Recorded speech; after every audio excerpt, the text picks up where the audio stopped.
What the business is, YouTube, it's the Big Fish Network, home for Miami Dolphin fans worldwide. We got the dub against the Lions 31-27 this past Sunday. Last week, Tua came back from a concussion and helped us beat the Steelers. I thought he played a good game against the Steelers when he came back. He was a little bit off. His ball placement wasn't exactly where it should be. You know, he wasn't as on point as he was the first 3 games, but he still delivered and we still won that game. And the defense definitely gets most of the credit for last week. Cornerback Noah Igbenogany having his best game of the season with the pick at the end. And that's exactly what we did to Kenny. We picked it. And to have a name like that and to be throwing interceptions like that, we capitalized, and I'm glad that we did. We picked that shit, and we're going to keep picking it off, especially now that we got these new additions that we added to the team, which I'm going to talk about after this video. But Tua got a lot of love from the fans for coming back strong and showing some heart.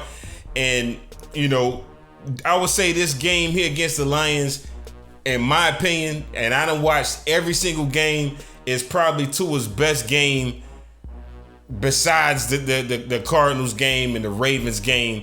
This is one of his best games that he's played. I mean, he was in rhythm all game. Our defense did give up a lot of yards and points, but they tightened up in the second half, late in the third quarter, and they held on to 27 points. That allowed us to keep the lead throughout the fourth quarter with Tua on bended knees like boys to men with 1 minute still remaining, and we drained the clock to seal the victory. And all y'all Facebook haters that's out there, I told y'all, I sent y'all the apology form. Make sure y'all fill it out. I want the date that y'all first started hating, just like I sent to y'all. And a lot of y'all, you know, actually told me, yeah, it was draft day. I wanted Herbert. You know, that's the number one reason. Then others said it's because of his injury history. Then they had some that said that it's because of this or that. Look, kill that noise. Tua is a legit franchise quarterback. Y'all need to get that through y'all head. Shout out to Sam Acho on Speak for Yourself and Joy Taylor for repping the Dolphins and letting everybody know that Herbert is overhyped and Tua has always been better than him. And y'all need to recognize, man, I don't know how much this man got to do to prove to y'all that he's a legit quarterback. You keep talking about the noodle arm. Look, some of these passes that he made this game were deep curl routes that he was able to find in the zone. So it looked like an underthrown pass when really it was probably a deep curl route. Yeah, there was some times where he might have underthrown or slightly wasn't on time, but he's going to get that corrected. The man is under 25. I expect nothing but big things from him. How sweet it is to get this victory and be 5-3 in the division with control in the AFC conference. But again, of course, haters gonna hate. Y'all feel like that for him. I want reasons. Why y'all hate it for so long. Reasons why y'all been hating for, you know, and look, I know some of y'all say, hey, it's not hate. It's not hate. We just have an opinion. We just don't like the fact that, you know, he's, you know, all these different criticisms y'all want to have. Look, if you honestly just wanted Herbert and we ended up drafting Tua, that's fine. You know, there's times where I wanted certain players, we didn't get the player. But once we draft a player, y'all got to get behind them. Get behind the team. When I believe the media, when they see the fans are behind the team, that's when they start talking about them a little bit more. When y'all be pessimistic and, you know, y'all feed into the rumors, that's when more rumors come. You know, that's just my superstition. But rep the team, you know what I'm saying? And like I said, a lot of the naysayers that's been in the media, they've been turning a new leaf. ESPN, they always hate us. They always got something negative to say. I'm starting to hear some good positive feedback about Tua, about this offense, about this defense that's about to get better now that we got Bradley Chubb. I can't wait to talk about it in the next video. But like I said, things are getting better. It looks like we're looking like a Super Bowl contender right now. Super Bowl contender. And there's been times where, as Dolphin fans, we've said this in the past, and we get our hopes up, and then next thing you know, it's some BS that happens. Either some type of gate that end up, hurting our season. And I'm hoping that doesn't happen with this season. I know somewhere Omar Kelly and Armando Salguero, they thinking of a rumor they can spread about the team to just kill it. But we gotta stay on point and stay on course for this season. We went into this game with most of our players back from injury for the most part. Teron Armstead played for the first time since week 2. Yeah, he didn't get a game status designation, which is good. And, he was questionable for every game before this one, but he did play, and he played well, and I noticed the line blocking real good in this game. We also got cornerback Xavier Howard back from a groin injury. Defensive end Emmanuel Ogba came back from a back injury, and punter Thomas Morstead also came back, and they all played. I knew this game was going to be a shootout. I knew it was going to be this type of game because the Lions, they no joke. They're no joke on offense. I mean, they defense ain't that good. They do give up a lot of points. The game against the Eagles, they should have won that game. Most of the games they played, they should have won. They just don't have no defense. If Man Campbell could find a way to get a new defensive coordinator, because I don't think Aaron Glenn is doing a good job. And look, I know that they got some injuries over there, but they secondary, we was able to just toast they secondary all game long. But they offense is definitely legit. Dan Campbell, Aaron Glenn, they all come from the Bill Parcells tree. And Lions offensive coordinator Ben Johnson, who was actually the Dolphins wide receiver coach from 2012 to 2018, he was in Miami when Dan Campbell was there, and I think he could possibly be the next Mike McDaniel because his play calling is legit, and I noticed that this game. Goff I think he's good enough to get them to the ship. He knows how to use the weapons on this team, from running backs Jamal Williams to DeAndre Swift to their receiving core. You look at their wide receiver, St. Brown, Reynolds. I don't know why the hell they traded Hawkinson to the damn Vikings. That was a dumb move, but they did. And I know y'all thinking, well, Goff, how is he a Super Bowl? He took the Rams to the Super Bowl. So I think they should actually keep Goff, and they just got to get their defense fixed. They like a quarterback away. They could probably get a better, maybe one. I think C.J. Stroud is better than Goff. If C.J. Stroud is available, the Detroit Lions should probably try to look at him and draft him. But I thought the Lions also did a good job of morphing their offense into different formations against us, which I want to see Mike incorporate into our offense. Start off in one package and morph into a whole different formation. Not just running plays out of the same formation, which is good. That's a West Coast staple. And if Tua, it seems like Tua's been really studying and been doing a good job of getting his head around fast and quick to be able to deliver the football on time and even before the DBs are looking.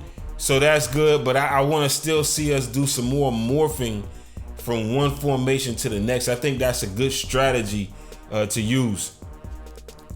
But like I said, they can move the ball, and they started off fast. They had 2 early scores. I think we were down by 14 points twice in this game.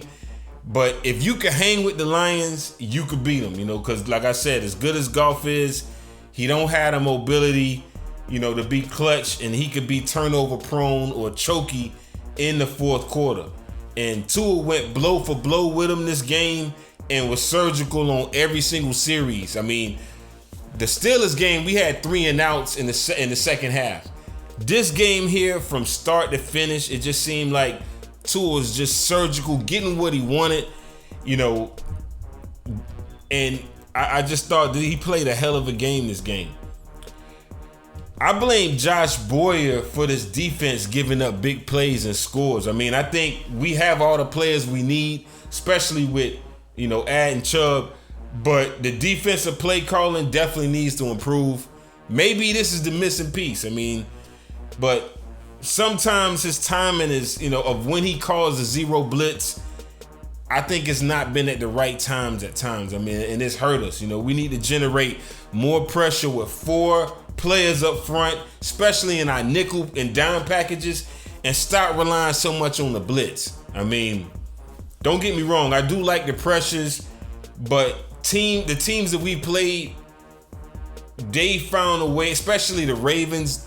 The Ravens actually found a way to counter our zero blitzes when we was running them.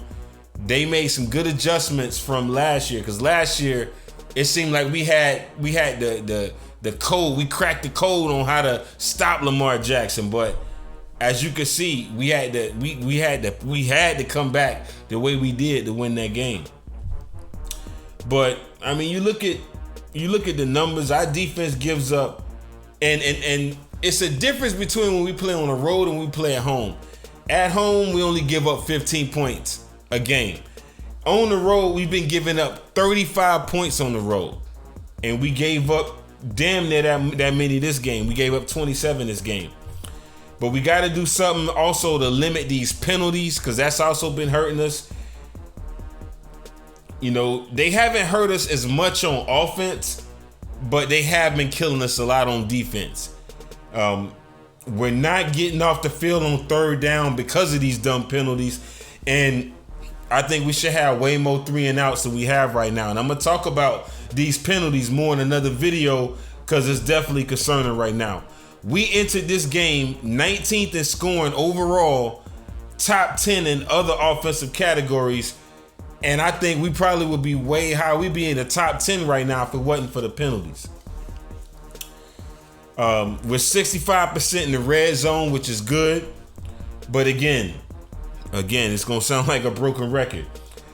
We've averaged 23 more penalties than our opponents, most in the league, and we had 7 decline in the first half this Lions game. So now, one thing I will say about all of these penalties that we committed, the Lions only got 2 first downs from those penalties. So that's not bad. Offensively, though, what I want to see is more counter plays, more counter runs. I don't know why we're not running no counter runs and misdirection runs. I like the toss, but I want to see more counter runs. And I just think, I mean, yes, it's the Lions, but the execution, I think, was good. I mean, you look at their defense also. Besides Akison, they really don't have a lot of great pass rushers. And Akison, he's living up to the bill. I mean, everything that they thought he was going to be, this is going to be a good rookie season for him. But they corners ain't savvy enough to keep up with elite wide receivers, which is what we have. And like I said, I think Aaron Glenn got them playing a lot of zone coverage, and Mike took advantage of that. And Tua took advantage of that, finding the Cheetah and the Penguin in space on crossers, also fades, like that fade to Waddle for touchdown. That was a real good play. Lions got the second worst third down defense, and Atlanta is number 1, and that showed up also. Let's take a look at the each quarter. We're going to do a breakdown. I'm going to do this real quick. First quarter, Lions, like I said, they bombed first. Jamal Williams, he punched it in for an easy 7-yard touchdown to get him the 7-0 lead. We could have scored on our first series. We was moving the ball. Tua got us almost in their territory, but Braylon Sanders made a catch, and he ended up coughing up the football to turn it over. They then cashed in on that, driving the ball down the field, and then they hit DeAndre Swift on a circle route in the end zone to put them up 2 scores, 14-0. On our second drive of the first, we made a couple big plays that got us in the deep into their territory. Both to Tyreek and Tua found them for 24 yards to start the drive. Then connected on the key 3rd and 13 play where he burnt AJ Parker and Tua found him for 36 yards. Then we got an illegal contact to get a fresh set of downs because it was looking like they almost had us stalled and stopped. But Tua ended up finding Waddle for a 5-yard touchdown on the next play to make the score 14-7. Detroit then got the ball. They worked their way down the midfield with a big gain from Amon-Ra St. Brown. I think that's how you say his first name, to close out the first quarter. And then we go to the second quarter. Lions with the ball. Goff fired a deep shot to Khalif Raymond. And the ball was slightly underthrown, but, he did a good job of adjusting to it and made the 43-yard catch all the way down to our 5-yard line. 2 plays later, Jamal Williams again punched it in for a second touchdown of the game to put them up 21-7.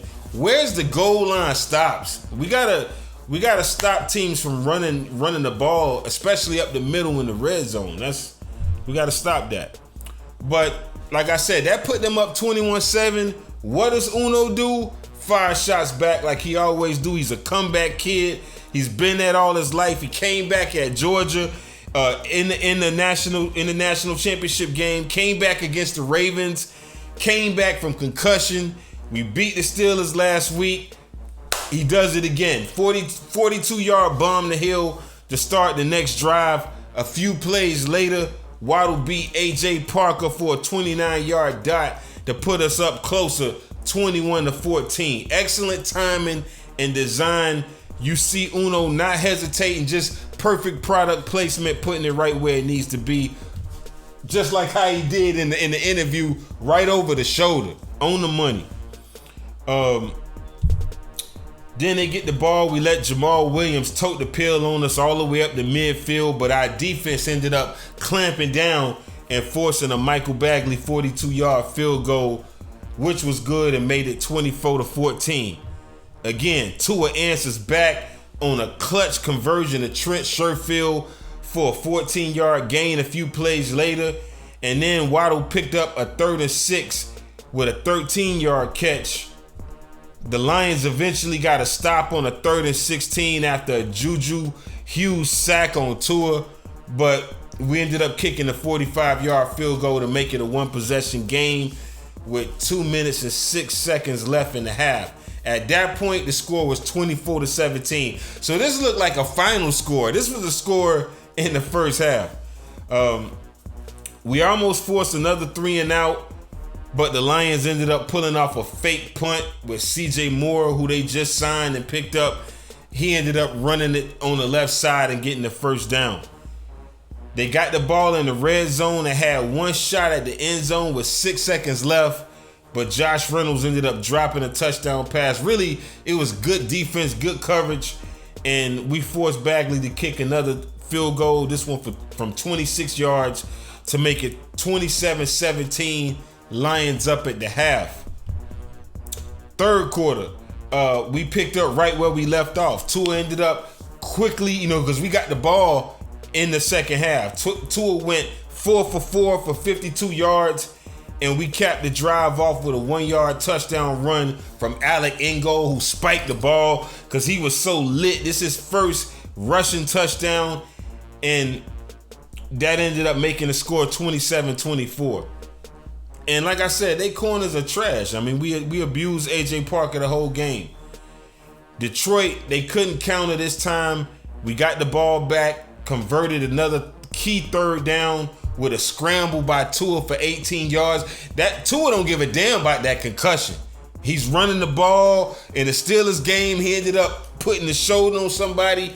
He's trying to win. He's a warrior. He's a Samoan sniper, just like my dog Top Billin always say. That's what he is, and I don't mind it. I mean, yeah, just like every other fan. I mean, his fingers curling up like it did give me cause from concern, and I thought he was going to walk away from the game. But The man is determined to give us a Super Bowl. He's determined. And I like the photos I've been seeing of Marino giving him a hug, embracing him. I believe Marino sees some of himself into it. He sees that quick release. He's telling them the secrets. I told y'all on Facebook, this is what's going on. This is what we are becoming, a new version of the greatest show on grass, just like how he was in '84. And I'm loving what I'm seeing right now. Then again, he found Mike Gesicki for an 11-yard touchdown pass, and that gave us the first lead of the game, which was 31-27. Fourth quarter, they didn't score another point, didn't kick a field goal, didn't get a touchdown, and we didn't either, but we kept our foot on their neck to confirm it and get the dub. I mean, it was a hell of a game. And we've been finding different ways to win all season long. And if we continue to do this, I think we need to emphasize the running game a little bit more, because it's portable. It's portable in the wintertime, and that's what we're getting to. We're getting to colder weather. We got to play all these cold teams that's going to be coming up. Defense and running the football is portable. You can take it with you wherever you go. It's like American Express. That's what we have to do, and we got to make sure and emphasize that. Let's look at the game stats. Tua Tagovailoa went 29 for 36, 382 yards, 3 touchdowns, no picks, no almost picks, because I know Mina Kimes or whatever her name is at ESPN, they always got to find some type of flaw in Tua's game. Almost picks.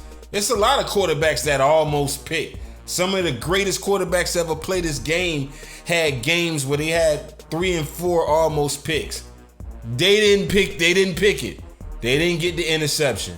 So no almost picks this game. He did get sacked twice, but only for 13 yards. And he had a 92.8 QBR with the 138.7 quarterback rating. Accuracy. I like that Mike had Tua rolling out to the left and the right side. And that shows me that we got one of the best play callers in the league. And Mike just might be a genius, because some coaches, when they have left-handed quarterbacks, they get kind of stubborn and closed-minded in their thinking, and they mostly have them rolling out to the left, to their strong side.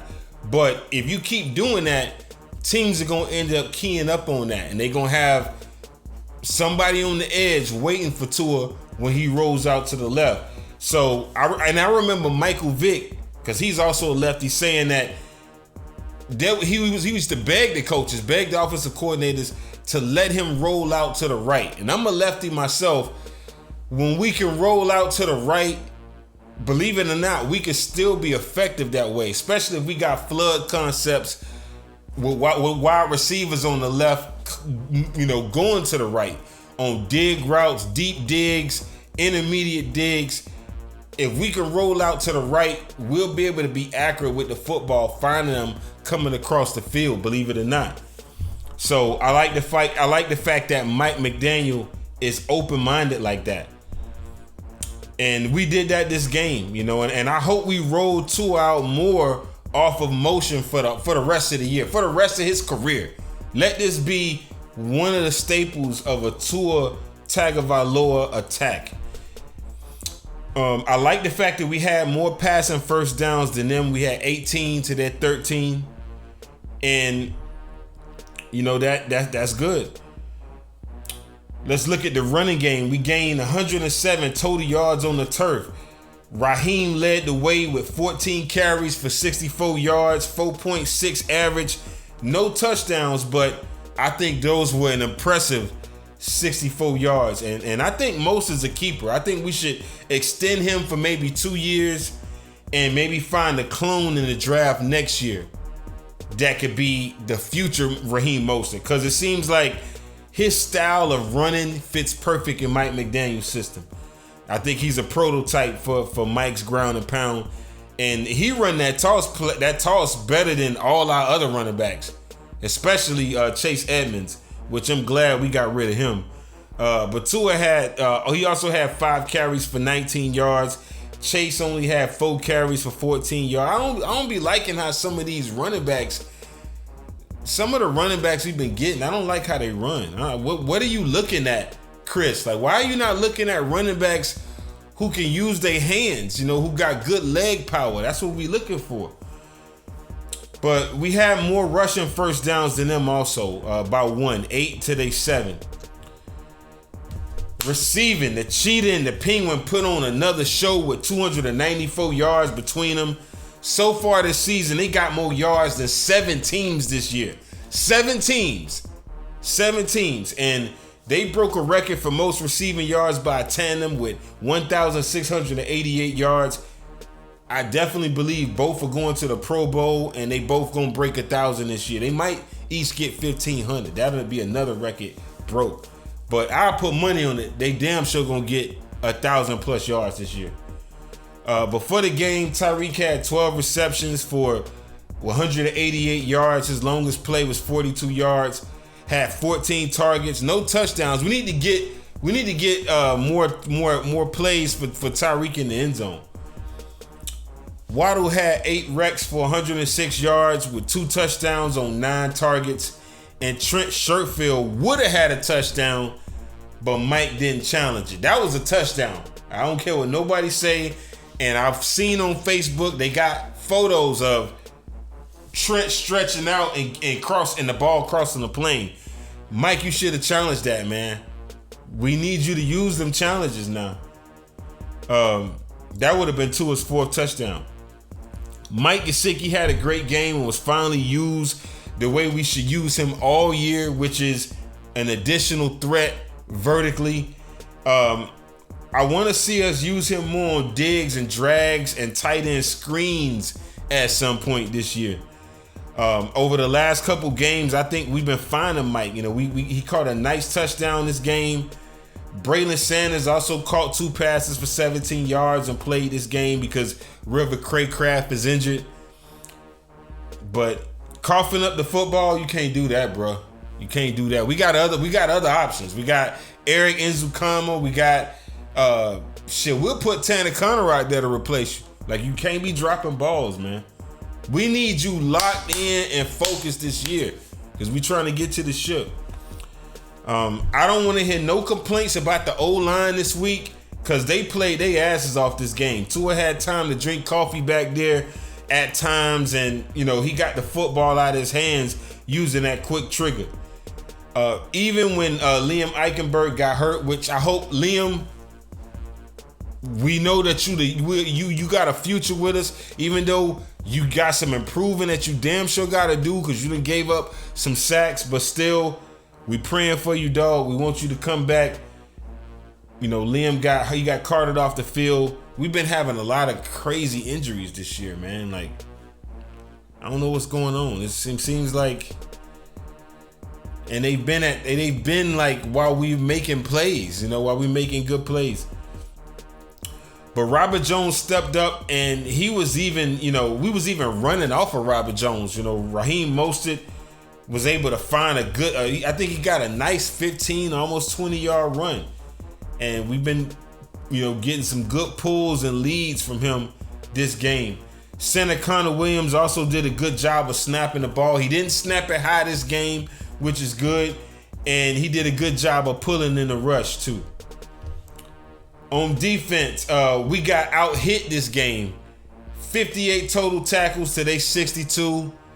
40 solos to their 48. We only got 1 sack on Goff, which is disappointing. And I'm sure that's why we made the moves that we made. Agba and Jalen, they got pressure, but no help from Christian Wilkins.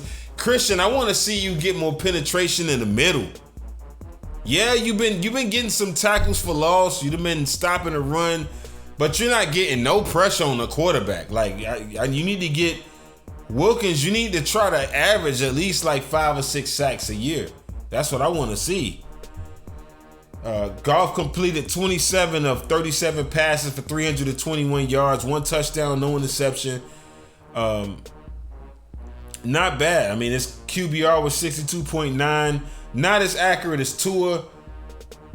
We need to find a way to generate more pressure, man, or we need to find a replacement for Christian Wilkins if he's not getting in. I mean, and I hate to say that because Christian is actually balling. Like, he's playing a good. He's having a good year. He had a good year last year, and he's been one of the better defensive tackles in the draft that he came out of. I think he's been better than Ed Oliver, actually. But I just want to see more penetration in the middle. I want to see you getting sacks, bro. For real. Javon Holland had 12 total tackles, 10 solo, 1 pass deflection. He had a hell of a game. A hell of a game. I mean, he was aggressive all game. I like that punch that he got on the wide receiver. That would have been a turnover, but Javon Holland has the ability to be a turnover causing machine. I mean, I think Zach Seiler, though, was the best player on defense this game. Even though Javon Holland had the most tackles, Zach balled this game. I mean, and he's from Detroit. I'm pretty sure he had his family there at the game. That's why he showed out. Zach had 2 batted passes. He balled this game. Four total tackles, 3 solo, 1 sack, 1 tackle for loss, and 1 quarterback hit. So I think he was more well-rounded than Javon Holland. But you could say Javon Holland was the best defensive player also. I mean, I'm going to give it to Zach, though. Let's look at the big fish ballers of this week. Obviously, Tua Tagovailoa is definitely a big fish baller this week. Raheem Mostert was a big fish baller. Mike Gesicki, Jalen Waddle, Tyreek, Robert Hunt, Robert Jones. I gave Elandon Roberts the nod on here as well. Duke Riley, Zach Seiler, Kata Kohu, great coverage on Goff at the end on that pass, being a disruptor on the wide receiver, making it difficult for him to track the ball. I'm liking what I'm seeing from Kohu. He's been on this list a few times. Even in the preseason, I had him on this list. Xavier Howard, I put him on the list. I like that hit that he had this game, and Javon Holland is on this list. And we made some moves, which I'm gonna talk about in the next video.